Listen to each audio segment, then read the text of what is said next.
Old Testament Basics, Lesson 10, the Prophetic Books. The focus of this lesson is Israel's prophets, or more accurately, Israel's writing prophets. Elijah and Elisha, two of Israel's most famous prophets, didn't write their messages. They represent the many other prophets whose sermons are not recorded, but who faithfully ministered for God. The prophetic office was instituted in Moses' day and is recorded in Deuteronomy 18, 18 and 19, where God said to Moses, "I will raise up a prophet from among their countrymen like you, and I will put my words in his mouth, and he shall speak to them all that I command him."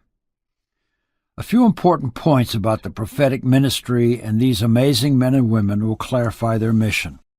First, it was God who ordained the prophetic office. He said, "I will raise up a prophet."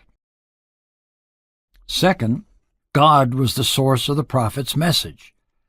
"I will put my words in his mouth." Third, God said, "He shall speak to them all that I command him." The prophet had to proclaim all that God had said, both the good news and the bad. Fourth, the prophet spoke with God's authority. God warned, "It shall come about that whoever will not listen to my words, which the prophet shall speak in my name, I myself will require it of him."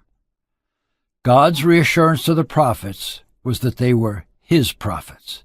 They spoke for God, and those who heard or read their proclamations would be held accountable to God himself for what they said. Verses 20 through 22 warned that any false prophet who proclaimed a message that wasn't from God would die. The Old Testament prophetic ministry was serious business, and these men and women played an enormous role in Israel's history. There are 16 prophetic books in the Old Testament. Jeremiah's Lamentations is sometimes listed with the prophets, and if so, the number is 17. The prophets spoke their messages to different people in different places, and to understand a prophet's message, we must understand to whom that prophet was speaking.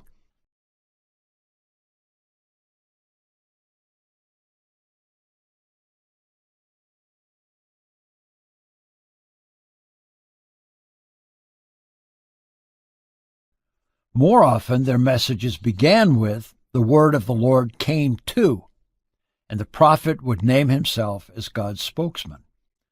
The word God gave the prophet addressed something in the prophet's immediate circumstances. That's why we must understand the culture or the situation a prophet was addressing before his message can make sense to us. In fact, let me urge you to get a good study Bible in a translation of the Bible you like. You'll see the words Study Bible in the Bible's title. Titles like the NIV Study Bible, the NASB Study Bible, and others will give you the historical context into which these prophets spoke. We divide the writing prophets into 6 groups. 3 prophets spoke to or about Gentiles. Jonah spoke to the city of Nineveh, which was the capital of Assyria. Obadiah and Nahum spoke to Israel, but their messages were about Edom and Nineveh. Amos and Hosea ministered to the northern nation of Israel.